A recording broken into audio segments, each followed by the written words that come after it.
Sejam muito bem-vindos a mais um episódio do novo podcast do Still The Look, ou The Look, onde a gente vai olhar a moda através do passado, presente e futuro. E como é bom estar de volta. Hoje estou com um convidado pra lá de especial, que é conhecido por um bom humor irreverente, jornalista, entrevistado e entrevistador pra lá de carismático, poliglota, produtor de conteúdo com mais de 15 anos de bagagem. Ou seja, tem muita coisa legal pra acrescentar aqui pra gente hoje. Seja muitíssimo bem-vindo, Caio Braz. Ai, galera, que intro! Cala a boca! Amei! Prazer te conhecer, Muito Isa. prazer. Feliz em estar aqui. Eu acompanho já a história do Still The Look há bastante tempo. Desde quando surgiu, assim, já fiquei amigo das meninas. Desde o começo a gente se encontrava nos eventos de moda, até eventos fora do Brasil, que se propunham a pensar também conteúdo e tal. E admiro muito a trajetória desse lugar e estou feliz de estar aqui com vocês. Ai, que gostoso, é um prazer podendo te receber. colaborar com essas conversas. Demais. Vamos começar com um clichê, porque eu adoro clichês, eu acho que são sempre muito bem-vindos. Eu te apresentei aqui bem rapidinho através do texto, mas eu queria saber de você quem é o Caio Braz. Ui, tá bom, vamos lá. Ai, olha, eu acho que eu sou uma gay nordestina muito batalhadora, muito estudiosa e que gosta muito de se comunicar, um jornalista que tem muito tesão pela vida e em descobrir as coisas e principalmente em compartilhar essas descobertas. Acho que se eu for analisar, talvez os meus 15 anos de trabalho, assim, muito ativo nas redes sociais, na televisão, no mundo, sei lá, da moda, da tendência, da cultura, do comportamento, o que sempre se repete na minha personalidade é essa curiosidade e essa investigação e esse olhar para as coisas para compartilhar para uma audiência, para quem quer que seja. Então, eu acho que eu sou essa pessoa assim, que faço isso muito naturalmente e eu me orgulho assim, desse traço da minha personalidade. É uma coisa que eu acho legal da minha personalidade. Essa disponibilidade para compartilhar as coisas. Acho que eu tenho uma alma também um pouco professor, assim, e acho que as coisas vão se somando. Fora isso, tem o quê? Um sol em peixes, um ascendente em Libra, que é um ascendente que quer agradar as pessoas, e aí um sol em peixes que, às vezes, faz muitas reflexões e vive num mundo próprio. Mundo de peixes. Vivo num mundo extremamente particular. As pessoas vivem falando em TDAH hoje em dia, eu não concordo. Acho que, na verdade, o meu diagnóstico é só em peixes, que eu posso estar aqui conversando com você e rapidamente o meu olhar, ele vai, assim, para um outro planeta. Eu estou construindo uma narrativa inteira na minha cabeça, entendeu? É assim que funciona a minha personalidade um pouco. Gostei, amei demais. Eu amei esse papo meio astrológico. A gente até estava conversando aqui um pouco antes dos bastidores. Super entendo esse lado de peixes. Adoro eu como uma boa aquariana que também tem a cabeça nos ares, né? Fazendo jus ao meu elemento. Entendo bem como é. E começando assim, lá do começo, chegou aqui no meu ponto. Fiquei sabendo, Caio, que você, durante a infância, criou um website dedicado às Spice Girls. Tô correta? Tá, super. Tá. O que eu queria entender com isso? Onde que eu quero chegar com isso? Quando eu era adolescente, a minha profissão era administrar uma página no Facebook pro One Direction. Que tudo! Entendeu? Essa era a minha profissão. Tudo. Tá? E foi aí um pouco que eu me descobri que eu poderia trabalhar com comunicação, com jornalismo, porque eu escrevia muito e eu queria saber de você. Perfeito. Foi um insight assim, que você teve quando você criou esse site ou você foi se descobrindo assim, na comunicação? Mona, olha só. Me relaciono muito com essa sua fala, porque eu acho que quem começa muito cedo, né, nessa comunicação, na internet, vai entendendo que aquilo é um portal, assim, por onde a gente passa e que se abre um universo inteiro. Para você, foi One Direction, mas não era só isso, era uma maneira de você encontrar pessoas que tinham a ver com você, que gostavam da mesma coisa, que era uma rede de apoio, era um lugar para fazer amizade, para você expandir seu mundo. Quando você vê, quem é fã, sabe que, tipo, o fã, ele tem uma linguagem, assim, com o outro, que é de muito respeito, de muito carinho. É muito bom ser fã. Tanto que hoje eu tô até com a camisa da Madonna aqui, que passou como um meteoro no Brasil e desorganizou muitas coisas. E ajudou, assim, eu tava conversando... Eu ainda tô muito impactado pela passagem da Madonna no Brasil. Eu acho que ela deu... Assim, tem duas frases que eu tenho ouvido recentemente conversando com meus amigos. Uma é... A Madonna deu um reset no Brasil. É como se você pegasse uma CPU antiga e apertasse o reset.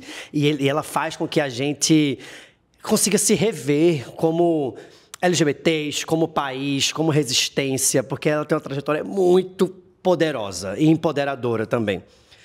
Aí, eu vou chegar nas Spice, tá? Mas, e a outra coisa que acho que a Madonna também trouxe de muito importante, para quem é da comunidade LGBT, sobretudo, é essa noção de que a gente pode e deve, e para sobreviver, precisa desobedecer um pouco às normas. E isso eu vi publicado na internet, inclusive por um menino de Recife, que eu admiro muito o trabalho dele, chama Ora Porra, o nick dele. E ele lembra a gente, assim, a Madonna faz a gente se lembrar que, na verdade, quando a gente entra num mercado, quando a gente entra num mundo que trabalha com marcas, que trabalha com influência, que você está ali representando algo que vai além só do seu corpo, ou que você está trabalhando com essa questão de como as pessoas te enxergam, a gente pode cair num conto, e pessoas LGBTs podem cair num conto de serem pessoas que têm que ser boazinhas, que precisam ser domesticadas, que precisam ser palatáveis. E a Madonna, a vida toda, ela é uma pessoa que friccionou essas fronteiras. Ela lembra aos LGBTs que, por mais que nós queiramos agradar o tempo inteiro, nós sempre estaremos, de alguma maneira, em uma situação de margem. Então, é muito bonito, assim, você olhar para um ícone desse que está há 40 anos, tirando as coisas do lugar e, tipo, você se lembrar, realmente, eu não preciso ser uma pessoa que agrada a todo mundo, que é tão boazinha. Eu posso ser quem eu sou de verdade. E quem gostar de mim vai vir com isso. Isso tudo porque era para responder uma pergunta sobre as Spice Girls. O sol em peixes. Entendeu? Mas aí, não, era o seguinte, mas era 97, 98, a internet... Você já era nascida em 97? Eu nasci em 97. Tá vendo você? Mona, 97 a internet era outra, né? Assim, a gente tinha outra... Não existiam redes sociais, não tinha nada dessa tecnologia, desse excesso de informação que a gente tem hoje. Então, era muito legal, foi muito legal fazer esse site, porque... Ele me conectou exatamente com essa cultura de fã e me fez... Imagina, eu era, tipo assim, uma bicha de 9 anos de idade que estava ali no Recife, dentro de uma bolha. E a internet, a partir do momento que eu começo a me comunicar, eu começo a conhecer mais gente, começo a expandir o meu mundo. Então, essa memória que eu tenho, assim, dessa cultura de fã, que eu acho que é algo que é muito lindo e muito educativo também para o crescimento da gente. Nossa, eu compartilho 100% do que você falou, porque é uma coisa que só quem é fã entende, é até difícil de explicar. As pessoas não entendem, mas quando a gente está nesse meio de se dedicar, através do portal de comunicação, através hoje em dia do TikTok, enfim, é uma rede que a gente se encontra ali maravilhosa. Eu amo, eu sou grata por ser fã, porque eu acho que essa é uma experiência que nem todo mundo vai saber o que é profundamente, assim, de amar loucamente alguém. E de produzir, pesquisar. Pesquisar sobre, poder falar sobre. Da comunicação te dá essa abertura de você poder falar sobre isso para quem quiser te ouvir. Nem todo mundo vai querer te ouvir, tá tudo bem. Mas aqueles que vão gostar do que você tá falando, você vai criar um laço, uma conexão ali que você nem imagina o que vai sair daquele fruto. Eu amo isso. Total. E falando de comunicação, eu sei que você usa muito sua voz de uma maneira super leve, didática, engraçada nas redes sociais, para dar visibilidade a novas pautas, aquilo que precisa da nossa atenção, que precisa, às vezes, ser cutucado na ferida. E eu queria entender de você por que isso é tão importante. Por que é tão importante que influenciadores façam isso e tipo, disseminem mais informação de conteúdo de uma forma atrativa, interessante. Mas eu acho que isso, assim... Eu acho que é muito importante. A gente vive, na verdade, nesse mercado, uma crise de confiança muito grande nos influenciadores. Porque hoje existem mais de 10 milhões de influenciadores autodenominados no Brasil. A gente vive num país que tem 220 milhões de pessoas. Então, é quase 5% da população brasileira se denomina influenciador, criador de conteúdo. Então, a gente tem também um volume de informação muito grande e muita coisa, de verdade, a gente precisa falar do jeito certo, assim, muita coisa desprezível, muita coisa que é desinformação, muita coisa que é só ego, muita coisa que é mentira.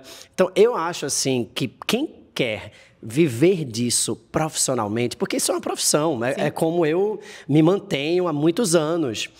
Eu e muita gente. Então, eu acho que a gente tem que ter essa consciência do peso da voz e entender também que o que é uma boa voz. É uma voz que não tem medo de ser quem se é de verdade. Você não precisa ser.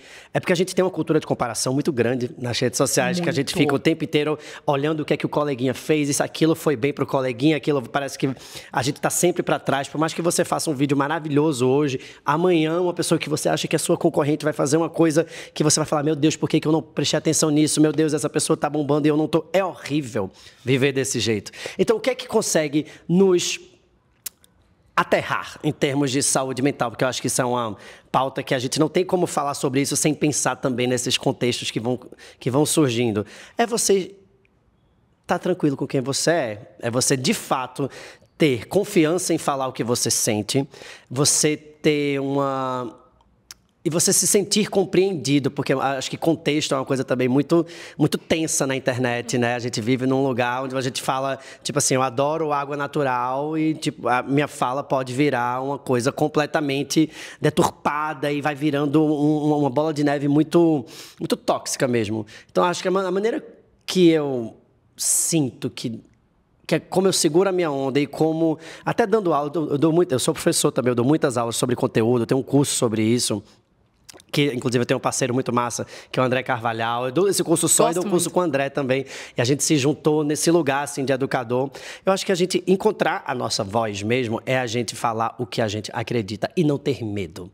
E é isso que a mãe ensina pra gente, Madonna. É não ter medo. É realmente você falar o que você pensa, você ser responsável com o que você fala e você estar pronto para tirar as coisas de lugar um pouco. Eu acho que tem, tipo, eu não tinha essa confiança com 22 anos, não tinha mesmo. Acho que era outro momento da internet. Hoje eu tenho 37, já tenho um pouco mais de experiência. Então, acho que na voz da minha experiência de uma pessoa que já está há 15 anos criando conteúdo, é poder encorajar as pessoas a, de fato, assim, baterem no peito e se bancarem, sabe? Porque eu acho que é isso que traz bons frutos no mercado e também na sua vida pessoal, em como você se carrega. Gostei pra caramba. E uma pergunta, assim, levemente polêmica, mas não polêmica porque eu tô esperando uma resposta polêmica. Eu adoro polêmica, pode vir com tudo. Ou, enfim, mas é porque é muito debatido isso no âmbito da comunicação, do jornalismo. Para cada pessoa que eu pergunto, uma resposta diferente. Para cada amigo meu, colega jornalista que eu pergunto, eu vejo uma coisa nova. Mas então, assim, qualquer um pode ser um bom comunicador? Qualquer um pode falar na internet, usar a sua voz de uma maneira boa? Qualquer pessoa pode fazer isso? Não, acho que não, poder pode.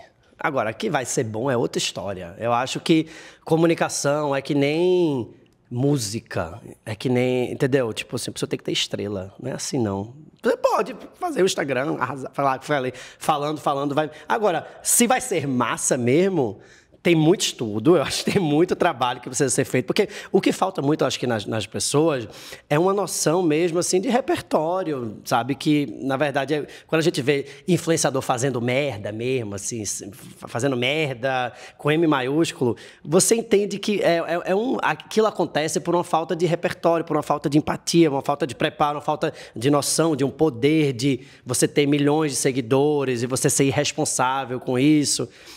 Várias coisas. Todo mundo pode ser? Pode. Se vai ser bom? Pouquíssimos. Pouquíssimos. Infelizmente, tem que ser muito honesto aqui, porque eu não vim para mentir no podcast do Still The Look. Muita gente sem estrela falando muita merda na internet. E aí o problema é de quem segue, que fica ali dando apoio, porque acha que é amigo, tem uma situação que... acho que a gente está viciado mesmo no celular, então a gente fica procurando algo que nos preenche e muitas vezes a gente só passa raiva. Então, assim, gente, vamos fazer aquela faxina em gente porque não dá mais. A internet, eu acho que tem uma coisa assim, que a gente precisa entender.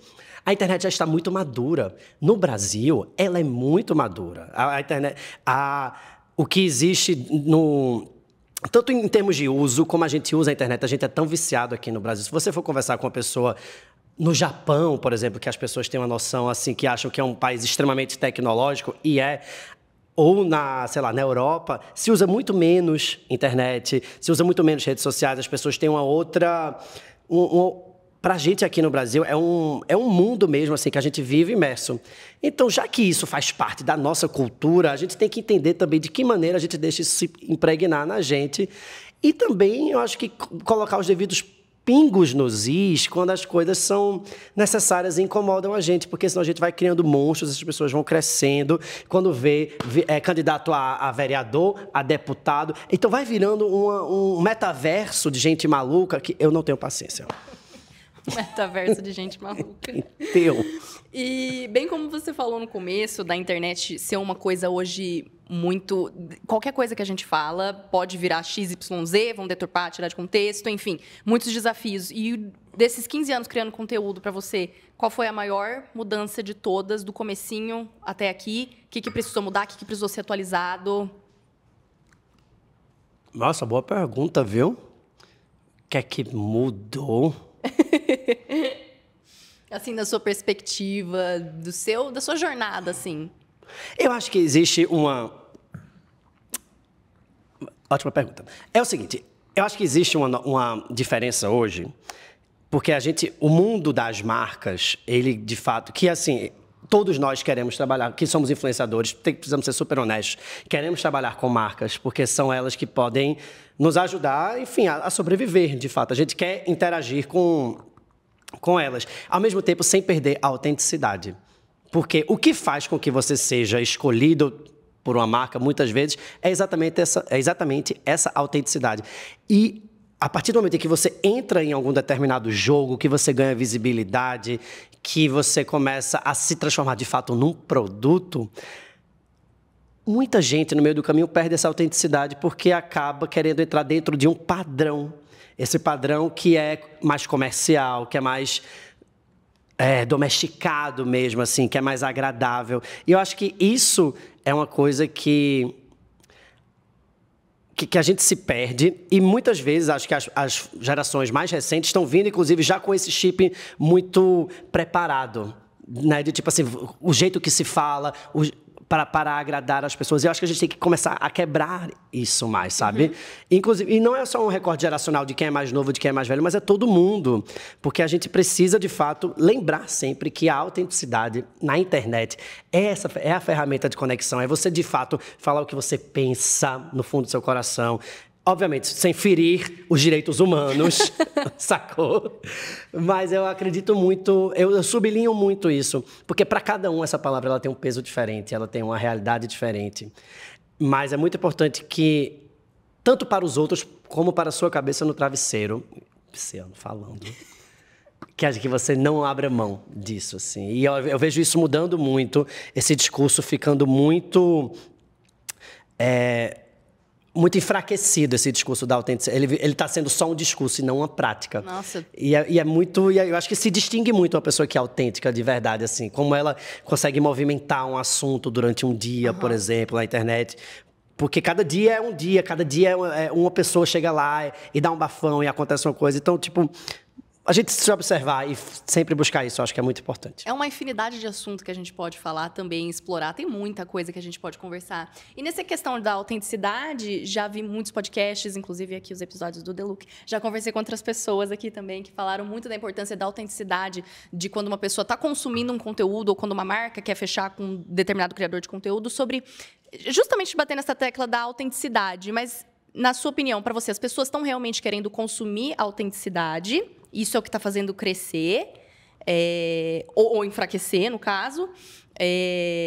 Ou, de repente, se uma pessoa ali toda robotizada, assim, mecanizada, acaba atraindo mais atenção porque ela sabe exatamente o que ela tem que fazer para brilhar. É interessante isso, assim, a gente observar. Porque acho que tudo coexiste, né? Tanto as pessoas robotizadas como as pessoas mais espontâneas. Mas, e acho que cada marca também se comporta de uma maneira. O grande lance que a gente precisa entender é que o que importa tanto também não é só a pessoa, assim, quem está na frente, mas que tipo de comunidade ela consegue gerar a partir da maneira como ela se comporta. Então, marcas que queiram pessoas com posturas mais austeras, mais robotizadas, mais previsíveis, vão atrás dessas pessoas. Eu acredito que existe também espaço para pessoas que têm mais vulnerabilidade, que se comunicam com mais vulnerabilidade, na verdade, que se comunicam com mais honestidade e com mais autenticidade, como a gente está falando. E, na verdade, não é todo mundo, porque O mundo é feito de coisas mais caretas e de coisas mais temperadas, vamos dizer assim. Mas eu acho que essa coexistência das coisas assim na internet é muito importante, porque é o que é bom para cada um. Tem gente que é mais certinha, enfim, e para ela não tem esse desejo de mudar. Eu acho que de uma outra gangue já, entendeu? Eu pertenço a um universo que questiona as coisas. Eu me notabilizo por questionar. Eu me notabilizo por fazer vídeos que juntam muitos pontos diferentes e tem sempre uma visão crítica das coisas. Esse é o meu trabalho. Sim. Então, o meu trabalho não é simplesmente, não sei, incentivar as pessoas a consumirem. Posso fazer isso também, porque eu acho que todos nós estamos dentro de um grande jogo em que consumimos e que a roda gira assim. Mas eu não abro mão dessa postura crítica. Então, acho que como... quando eu sento para falar sobre isso, eu gosto sempre de incentivar o que eu acho que eu sei fazer de melhor. Que é isso, galera, não vamos parar de ter uma visão crítica sobre as coisas. O que importa, porque assim, eu acho que tudo passa também. Todo mundo nessa carreira tem muitos momentos. Tem momentos em que você é a novidade, aí todo mundo quer um pouco de você, aí depois tem um momento que você fica belíssimo ou belíssima, e aí a sua beleza começa a contar, e aí você vai, mas o que fica mesmo é a sua capacidade de fazer uma voz.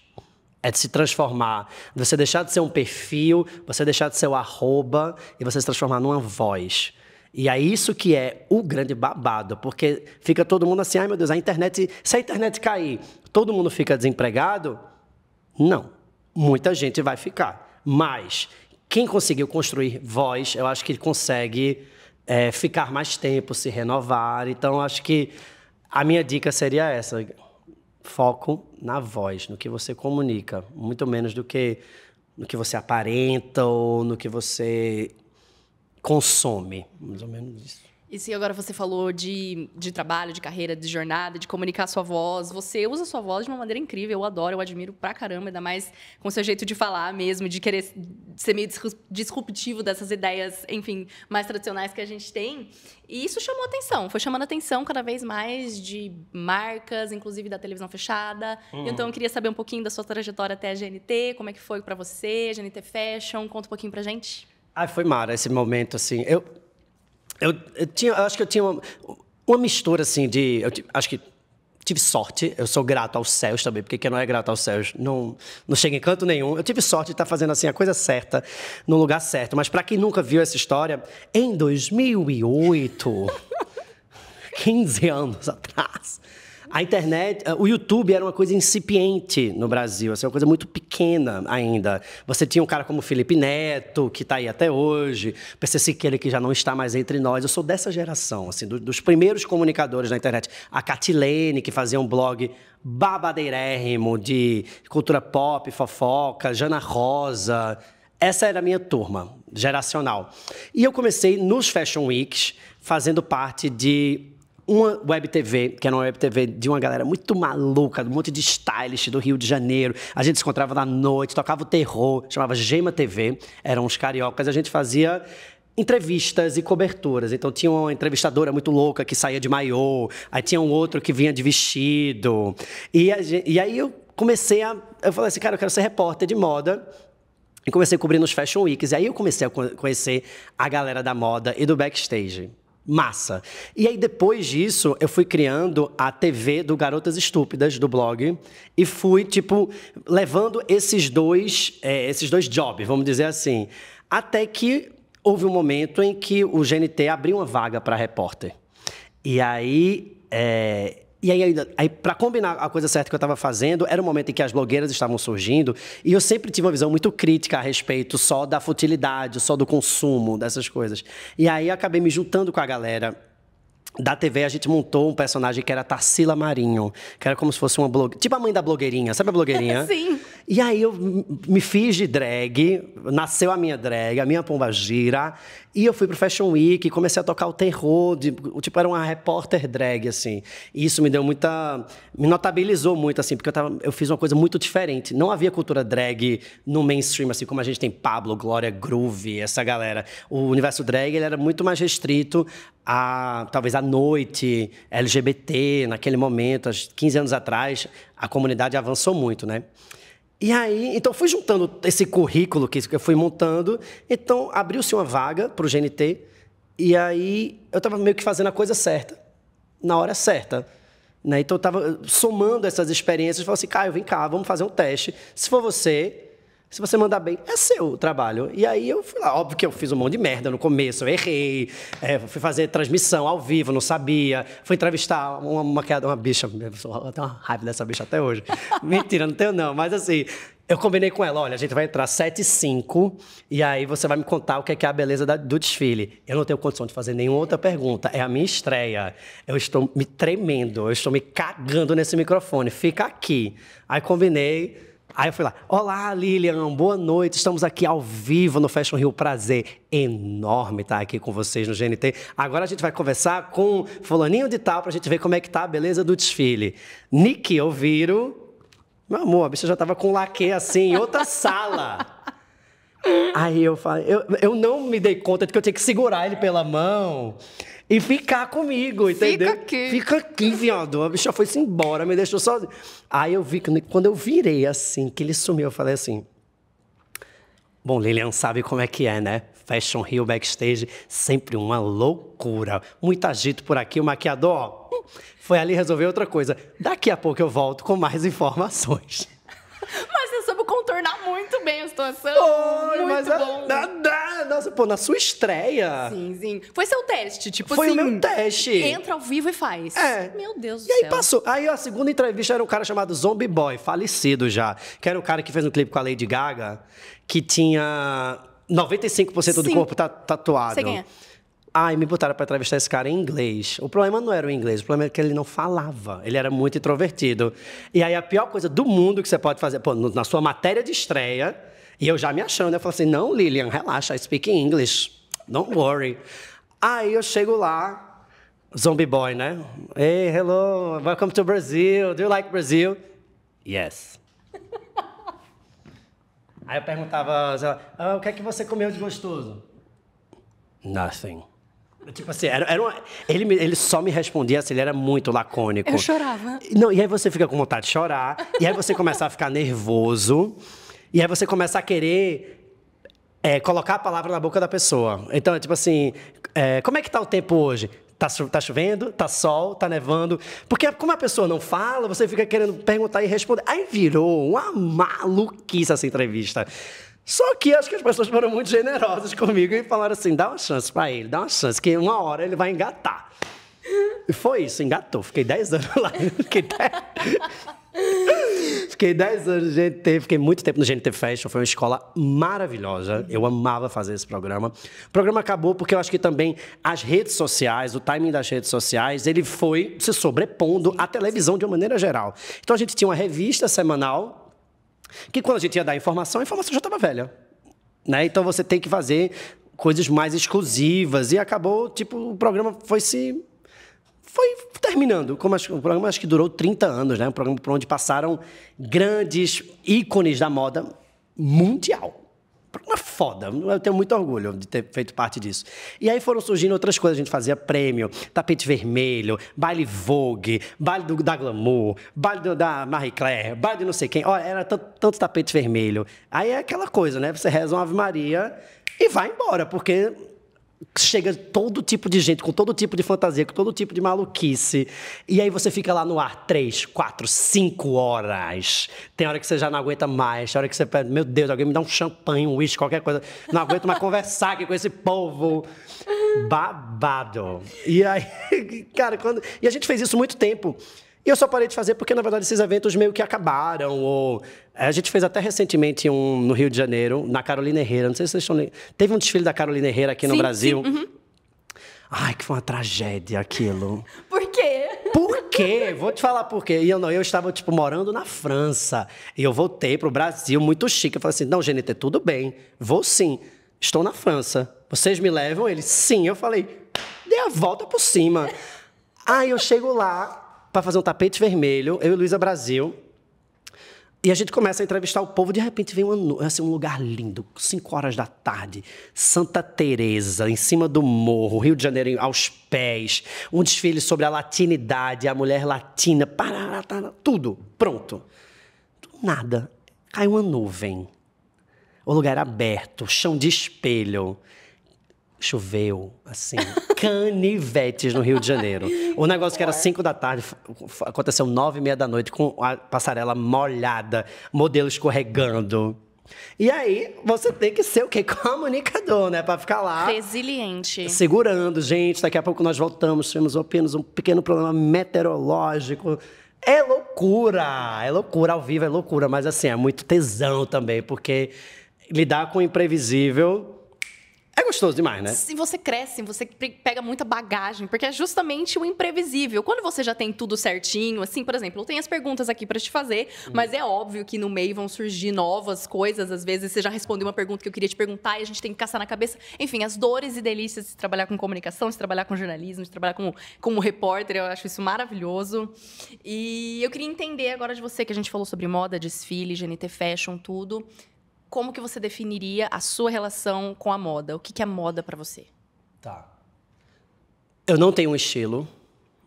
Já respondo. Tem muitas pessoas que têm uma assinatura de estilo, né? Tipo assim, se você vê a Costanza Pascolato, ela tá sempre com um casaco preto e um topete, por exemplo. Sabe esse tipo de pessoa que tem assinatura? Eu não tenho isso. Eu acho que a moda, para mim, foi uma ferramenta, na verdade, que eu encontrei de expressão, de liberdade também, porque eu tinha muitos conflitos com a minha sexualidade, eu não conseguia lidar bem com isso quando eu era mais jovem, e quando eu encontrei a galera da moda, mais do que uma indústria, assim, para mim, ou uma arte, assim, a moda foi muito também um convívio, uma galera, um lugar onde eu me sentia acolhido, respeitado, desejado, assim, muita coisa aconteceu de bom na minha vida porque eu conheci as pessoas da moda. Então, para mim, foi muito revolucionário. E passando aí, quando você vê, você começa a pesquisar muito de que maneira você vai se expressar, né? Porque a moda, ela tem esse poder, né? Muito forte, assim. Eu não escolhi essa camisa da Madonna aqui para estar aqui hoje por acaso. Sim. Foi a primeira coisa que eu vi no meu guarda-roupa. Eu falei assim, nossa, eu estou muito impactado ainda por essa presença. Eu quero carregar isso no meu peito. Sim. É isso que faz com que a moda se transforme em algo tão incrível, né? E aí eu tive, acho que, muitos processos no meu também. Eu cheguei quando eu comecei a me tornar um influenciador um pouco maior, eu comecei a produzir roupas e tive uma marca também, que foi um processo muito, muito gostoso, assim, porque tem uma coisa, para quem cria conteúdo, para quem trabalha em comunicação, beleza, é muito massa você fazer um post legal, um vídeo legal, e você receber um elogio de alguém, tipo assim, poxa, adorei aquele seu vídeo, aquilo que você falou, me relaciono. Massa, amo isso. Mas aí você chegar em um lugar e você vê uma pessoa que tá usando uma roupa que você criou, tem uma sensação tão linda, de orgulho, assim, né? De orgulho, de pertencer mesmo, de transformar as coisas. E quando eu criei essa marca, sei lá, durou uns 3, 4 anos, e ela parou assim, porque simplesmente eu cresci muito como influenciador, depois eu não consegui mais dar conta. Eu comecei a ver, assim, que caramba, as roupas a gente lidava com um mercado onde a moda masculina, entre aspas, né, colocar isso, porque eu acho que isso nem existe mais muito hoje, existia muita pouca opção, era muito careta, e eu queria que a gente se vestisse de maneira mais divertida, como artistas se vestem o tempo inteiro. Eu queria que a gente tivesse roupa de palco para usar no dia a dia. Eu comecei a fazer umas roupas muito estampadas. E isso fez muito sucesso nessa época que eu lancei essa marca. Eu comecei a vender online, como bom filho do digital. E aí, menina, quando eu comecei a ver os lugares para onde eu mandava essas roupas, que era tipo assim, Cruzeiro do Sul, no Acre, Parauapebas, no Pará, pessoas do norte, do centro-oeste, do nordeste do Brasil. E aí eu comecei a entender que, na verdade, a gente tinha as mesmas informações de moda circulando em um grupo de pessoas no Brasil, um grupo de homens, meninos, que queriam se vestir com mais liberdade e autenticidade e não encontravam essa roupa. Aí eu falei assim, quem vai fazer essa roupa sou eu. Sou eu. Agarrou a oportunidade. Pronto, acabou, entendeu? Então, assim, fiz muitas coleções, sei lá, fiz umas 10 coleções, fotografei fora do Brasil, mas as coisas mais legais eram as coisas que eu fazia pensando no Brasil, pensando em identidade brasileira, esse tipo de coisa, assim. Então, imagina que mergulho mágico que a moda me proporcionou, sabe? Sim. Pô. E agora que você falou da sua marca, assim, eu queria perguntar quais são as maiores dificuldades que você viu quando você estava com a sua marca. Porque, assim, eu tive um papo com a Isa Silva, da Isaac Silva, aqui. Amo. E a gente falou muito sobre moda brasileira, muito sobre as dificuldades de se ter uma marca aqui no Brasil. Por questões de visibilidade e até por questões políticas também. Então, eu queria... Porque quando a gente fala sobre moda aqui no Brasil, às vezes... O que a gente sente? Que falta valorização do nosso mercado, do que a gente tem a oferecer, do que a gente pode mostrar para o mundo, de como as pessoas nos valorizam aqui dentro e como falta, às vezes, o reconhecimento de outras pessoas que estão assim com a cabeça em Milão, França, Nova York, Londres. Incrível, maravilhoso. Acho que a gente também tem que tirar o chapéu, porque não é à toa que se tornaram grandes capitais da moda. Mas aqui no Brasil... Quais são as dificuldades de ter uma marca, de posicionar ela, de fazer com que as pessoas valorizem e falem assim, nossa, isso é nosso, isso é incrível. Nasceu aqui, saiu daqui, eu quero vestir isso. Total. Eu acho assim, eu não me sinto muito preparado para falar da minha própria experiência como dono de marca ou como uma pessoa que fez roupa, porque, na verdade, eu sempre fui um comunicador que fez roupa e nunca um estilista. Eu tenho essa distinção muito clara das coisas. Nunca me meti a estilista. Só que, pela minha experiência também, eu posso falar que é o que eu vivi, é que, assim, uma coisa é você comunicar, fazer vídeos, criar histórias dentro dessas ferramentas digitais. Outra coisa é você lidar com uma modelagem, com um pano que tem um comportamento próprio. Isso, para mim, foi muito inédito. Eu vi que eu não tinha controle sobre as coisas. Isso me frustrava muito, criava muito estresse, né? Porque, de fato, é você lidar com o material. E aí, isso foi uma coisa que, tipo, me desestimulou um pouco, porque eu via que eu não tinha essa fluência. Mais do que o próprio ambiente moda nacional e as dificuldades que a moda nacional tem. Beleza. Agora, para a gente falar de moda nacional, eu acho que a gente tem, de fato, algumas dificuldades que são muito importantes. Uma é essa questão das marcas chinesas e dessa questão do preço que envolve, assim, que eu acho que é uma coisa que desgasta muito a moda brasileira. A gente não tem como falar sobre esses assuntos sem falar sobre dinheiro mesmo. Sim. Não é só uma questão de... a identidade brasileira precisa ser valorizada? Sim, claro que precisa ser valorizada. Claro que a gente precisa olhar para dentro de si. Claro que a gente precisa desenhar um Brasil com S, não um Brasil com Z. É claro que a gente precisa olhar para os saberes ancestrais do Brasil. É claro que a gente precisa transformar e capacitar mais pessoas, trazer os artistas de diferentes suportes para o mundo da moda, para criar desejo, sentido.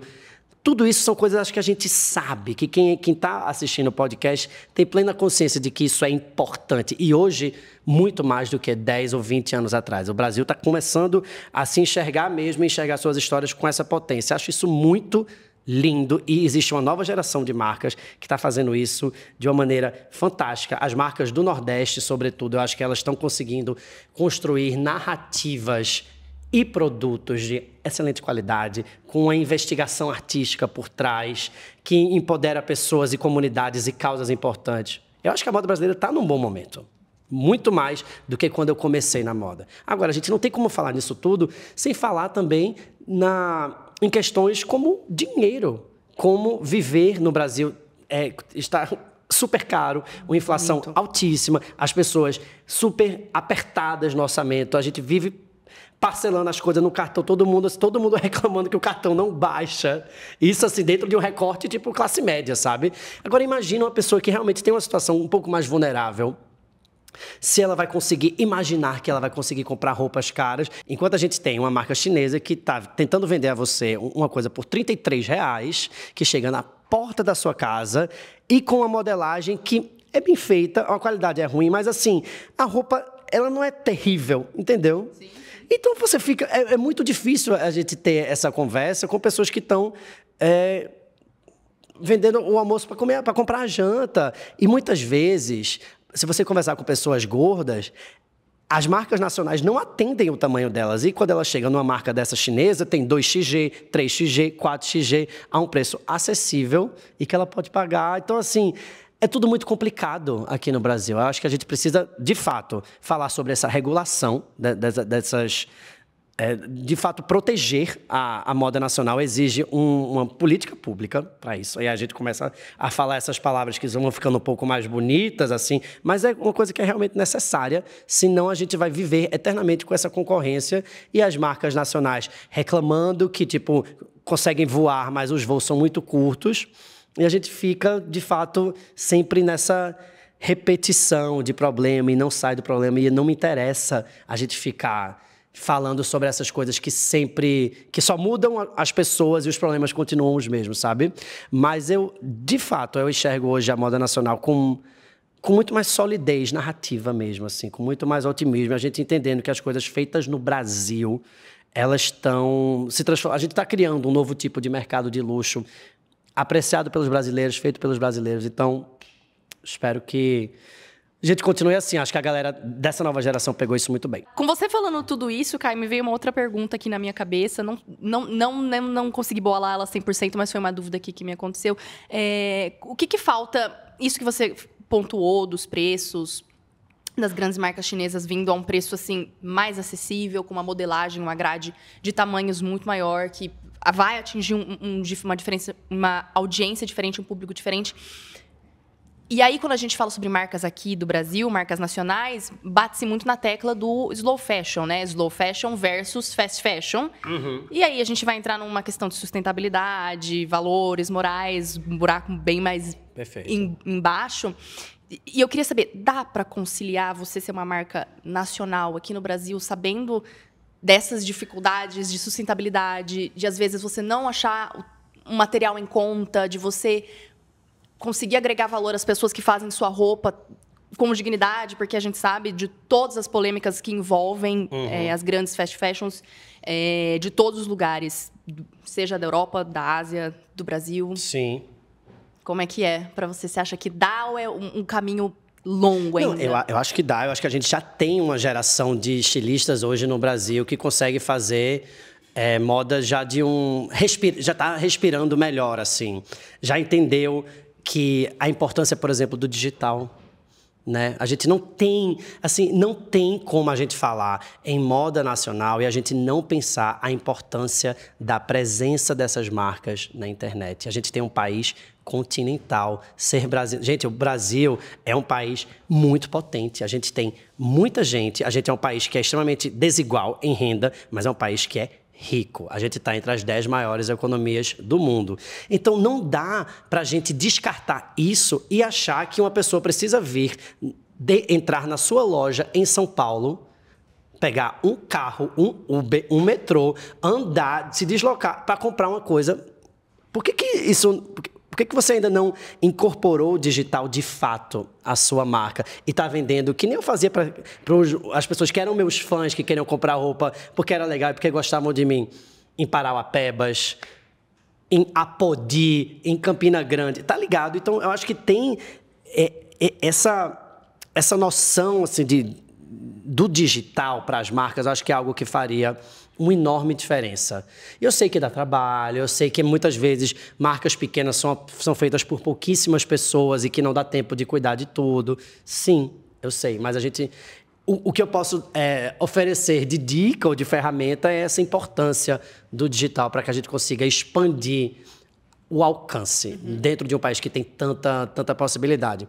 E a outra coisa que eu vejo muito assim que tem acontecido eu estou vendo surgir aqui no Brasil muita coisa feita sob medida, principalmente no mundo masculino. E eu acho que isso é algo que faz assim bastante sentido. Eu acho que o mercado de luxo, ou um mercado que não é fast fashion, um mercado que não precisa ser necessariamente luxo, né? Porque essa palavra ela tem tanta conotação, mas um mercado que tem um preço um pouco mais alto. De que maneira a gente consegue fazer coisas que a gente sinta porque eu acho que o slow fashion ele tem uma noção de que a gente quer que aquilo tenha sido feito pra gente, né? Que você possa... Uma certa sensação de exclusividade, um pouco. Exatamente, essa é a palavra. E eu valorizo muito as marcas daqui do Brasil que têm aberto um pouco essa possibilidade para que a gente interfira, para que a gente converse junto, para que a gente crie. Então, hoje, as principais marcas das quais eu sou cliente, aqui no Brasil, são marcas onde existe essa possibilidade, assim, que eu acho que é um universo muito rico. E eu também sou uma pessoa que gosta muito de fazer roupa, tá? Eu frequento loja de tecido, tenho costureira, eu sou uma pessoa que ainda curte essa coisa, meio a moda antiga de você chegar numa loja e você conhecer o casal que é dono daquela loja ali há mais de 30 anos e que plantou a árvore. Nossa, eu me emocionei essa semana, eu fui no Brás comprar tecido para fazer os meus looks de São João, que para mim é um evento muito importante, porque eu sou nordestino. E aí tem um casal que é dono de uma loja de tecidos lá no Brás, que é a coisa mais fofa do mundo. E a gente vai ficando próximo, porque você entra lá, você passa uma tarde com essa galera, e eles me falaram assim, que plantaram a árvore em frente à loja deles, quando nasceu um filho deles, 20 anos atrás. E a árvore, juro, tá assim, imensa. Porque a gente acha que a gente não tem condição de salvar o planeta, né? Que, tipo assim, se você plantar uma árvore, essa árvore nunca vai ficar grande o suficiente para fazer uma diferença e fazer sombra. Sim. Tipo assim, né? Eu tenho essa noção. E não, eles me mostraram que em 20 anos eles fizeram uma árvore imensa. Então eu fui comprar um tecido, olha com que eu voltei, entendeu? Além do tecido, eu voltei com outra... Com outra história. Outra história. Então isso é slow fashion também. Aí eu pego esse tecido, aí eu vou na costureira, e aí converso com ela, aí a gente fala sobre modelagem, aí você mostra as referências, aí você leva um modelo seu que você já gosta. Isso é slow fashion. Isso é absolutamente sustentável. Então, e são coisas que as pessoas esquecem que existe, né? Parece que ninguém se atina à possibilidade de você fazer suas próprias roupas. Nossa, porque é exatamente você falando isso, fazer as minhas próprias roupas, nossa, nunca nem passou na minha cabeça. Na minha família, a última pessoa a fazer roupas foi a minha bisavó. Agora ela não pode fazer mais, mas por muito tempo ela produzia peças de crochê assim para fora. E, infelizmente, ela não passou isso adiante. Acho que teve muito isso de não passar isso um pouco adiante. Pouquíssimas as pessoas que tiveram essa sorte, essa convivência de, tipo, aprendi com a minha avó. E, às vezes, eu tenho medo da nossa geração, da minha geração. Quando a gente for avô, o que eu vou ensinar? Ninguém vai ter mais esse conhecimento, O né? que eu vou ensinar pro meu neto? Posiciona o celular certinho na frente de uma luz boa. Sabe? Não, a gente tiver que salvar alguém no meio da rua, você fala assim, não, só sei fazer vídeo. Peraí que eu vou abrir o TikTok, eu vou ver aqui cinco formas infalíveis de você salvar uma pessoa. Total, é horrível. Sim. E tem uma coisa também essa de você... Quando você começa a fazer sua própria roupa, você entra em contato com muita gente que está começando uma carreira como estilista e ainda não fez uma marca, ainda não teve esse capital ou esse recurso mesmo assim, de se posicionar como uma marca e ainda é um estilista que está começando, que trabalha talvez numa marca maior, mas que tem a máquina dele em casa. Isso também é pensar sustentabilidade, é como a gente incentiva esses talentos, porque para todo mundo é difícil sobreviver. Então, tipo, você trabalhar com essas pessoas que estão começando é uma maneira também de você falar assim, cara... É a maneira que eu tenho de te ajudar. Tipo, você faz uma roupa arretada pra mim, eu ainda te pago pra que você consiga ir correr atrás do seu sonho. Quando isso tudo acontece, assim, eu falo assim, eu vou fazer minhas bermudas. Não vou pagar uma fortuna também numa loja, tá ligado? Tipo, eu também tenho... Pra mim, slow fashion também é um pouco assim, você... valorizar o seu bolso. Entendeu? Exatamente. E falando um pouco assim, continuando nesse papo de sustentabilidade, dá para apostar no fast fashion assim e ainda se manter-se sustentável? Porque é um questionamento meu, assim, dá para ser sustentável às vezes sem ser hipócrita? Porque às vezes a gente quer consumir. E outra pergunta que eu já te faço, assim, conectando uma na outra já, me perdoa, mas é que senão eu vou perder o fio da meada aqui na minha cabeça. Isso. Na minha cabeça faz muito sentido. Essas tendências que a gente tem dia após dia, dia após dia. Eu sei porque a gente trabalha muito com isso, de estar atento a novas tendências. Isso vai estimular você a querer falar assim, nossa, calça de alfaiataria agora tá super em alta. Peças de alfaiataria estão super em alta. Eu preciso de mas eu sei que um alfaiate é muito caro. Mas eu sei que a fast fashion tem para me oferecer ali. Na próxima semana são os slip dress. Eu não tenho slip dress, mas eu preciso comprar uma slip dress. E eu vou recorrer ao fast fashion, vou recorrer aos sites gringos. Dá para se manter sustentável e ainda apreciar essas tendências? Como que dá para lidar com isso? Né? Difícil, né? Difícil, né, mãe? Complicado. Difícil, porque eu consumo fast fashion. Consumo mesmo, eu não tenho nenhum problema. Nem tudo... eu sou zero hipócrita de ficar falando assim, que todas as minhas roupas, ou sou eu que faço, eu só compro de designers autorais e só compro... Não, mentira. adoro ir numa fast fashion lá, ir atrás, às vezes, dessa tendência que a gente sabe que parece que vai durar pouco tempo. E, infelizmente, tem roupas no meu guarda-roupa que estão ali com etiqueta que eu nunca usei, que eu comprei só num surto. Eu acho que eu sou vítima também e algoz desse planeta inteiro de hiperconsumo. Não faço nenhum julgamento moral, assim, a respeito das fast fashion, porque eu acho que elas democratizam muito bem, assim. A gente vive num mundo que a gente é bombardeado a consumir o tempo inteiro e as grandes marcas de moda, elas são quem, além de empregarem muita gente, elas são quem, de fato, consegue traduzir isso para o povo de uma maneira que é acessível. O que eu acho é só que está tudo muito caro, entendeu? Você vai na Zara, não tem nada por menos de R$600. Então, eu tô achando que, na verdade, o que está acontecendo é uma perda de sentido. Tá caro. A minha raiva é essa. Exatamente, tá caro. Tipo, os processos de sustentabilidade, claro que uma marca autoral que faz 8 camisas daquele jeito é muito mais exclusiva, com certeza tem uma tendência a ser muito mais respeitosa com seus funcionários, todo esse rolê, do que uma que faz 8.000 no Sri Lanka, em Bangladesh. É claro, gente. Agora, eu só acho que tá muito caro. A raiva é essa. Compreendo sua raiva, assim, em níveis espirituais. Porque, mas uma coisa boa, eu acho que isso proporcionou pra gente. De estar um pouco mais caro. Acho que a gente abriu nossos olhos e se atentou mais ao brechó, ao second hand.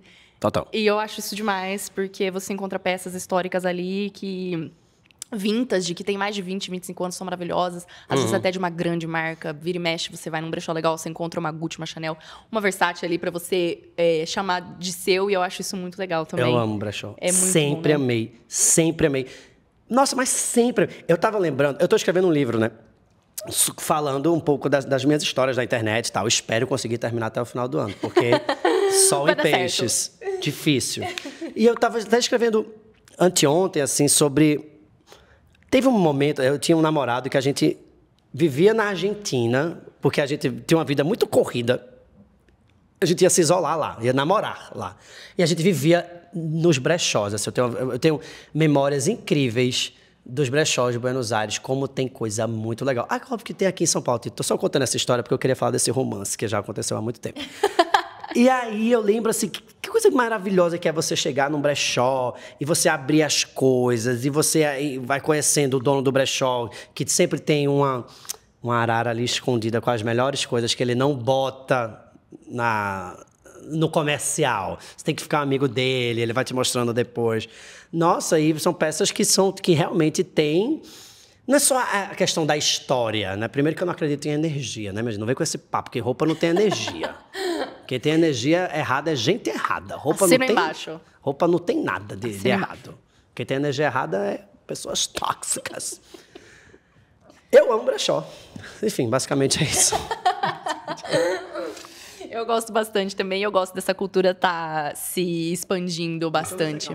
Quando a gente fala sobre moda, ainda tem algum grande sonho que você tem em mente? Algum projeto que você gostaria de se jogar de cabeça? De repente, até, às vezes, entrevistar alguém nesse âmbito da moda. Tem algum sonho que você quer realizar ainda, Caio?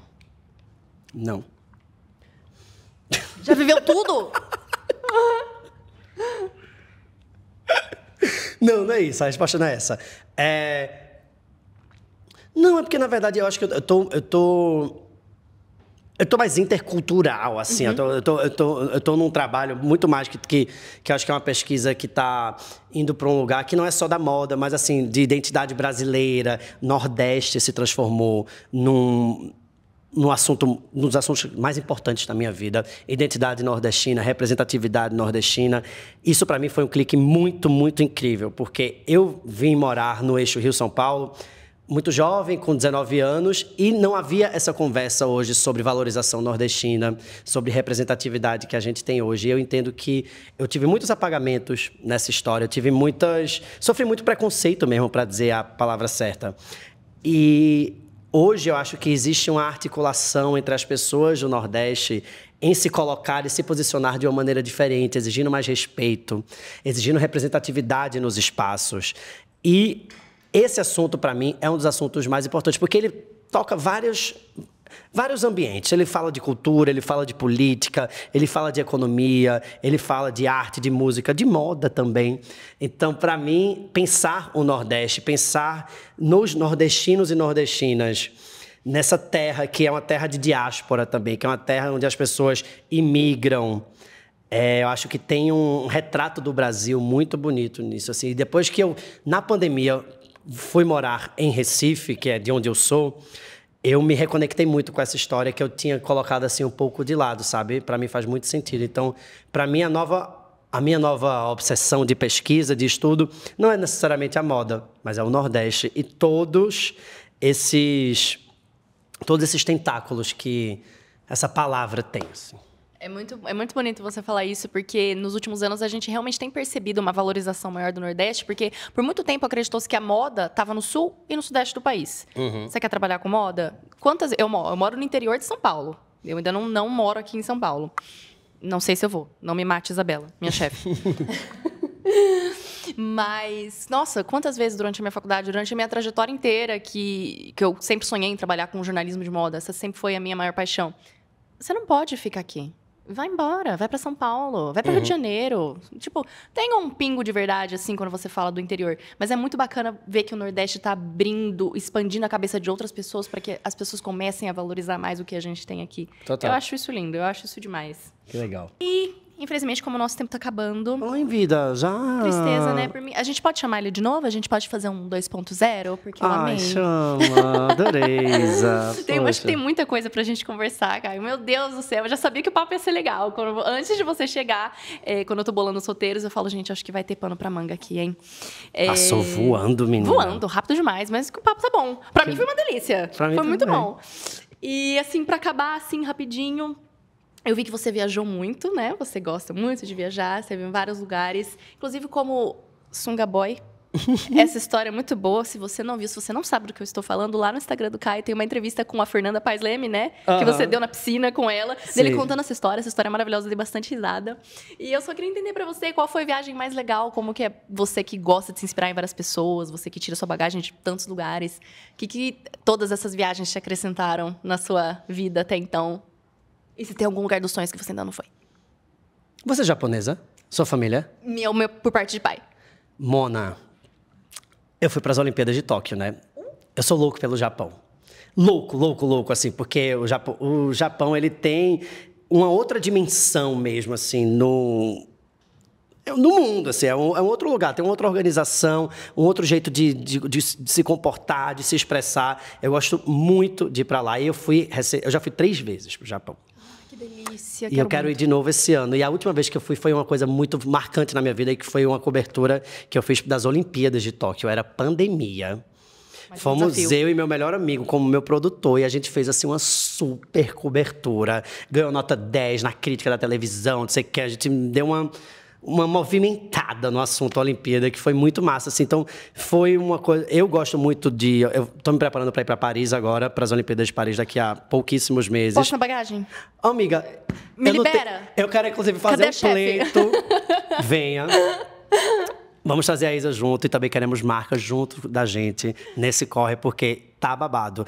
Uma coisa de você ser um comunicador independente é que é isso, você tá sempre organizando 1000 coisas e no final tudo dá certo, mas a gente tá numa fase assim que a gente agora tá tipo atrás das marcas para que apoiem isso, porque a gente fez uma super cobertura em Tóquio e a gente quer fazer uma super cobertura de novo em Paris. E eu acho que o ambiente da Olimpíada, ele é muito lindo, porque ele, de uma certa maneira, une os povos do mundo inteiro, através do esporte, mas não é só isso, é através da cultura, é através do respeito, é através da promoção da paz, porque quando você tem... o mundo é muito cheio de conflitos, né? E você conseguir colocar nações para dialogarem, né? Para se enfrentarem mesmo no esporte, mas com as regras definidas... Né? O que a gente chama de fair play. Acho que tem muitas metáforas bonitas na Olimpíada, então eu não abro mão nunca de estar fazendo esses papos e levando isso para a minha audiência, porque eu acho que a minha curiosidade, ela tem uma coisa que eu não abro mão da minha vida, que acho que é uma coisa que me dá tesão mesmo, é sempre estar nos lugares pensando no que eu posso transmitir para as pessoas a partir dali. Então é muito doido isso, porque também você vira uma pessoa um pouco maníaca, mas quem faz isso de uma maneira muito natural... Eu estava nesse festival que teve aqui, esse final de semana, chamado C6, um festival de música aqui em São Paulo. E eu estava andando com um amigo...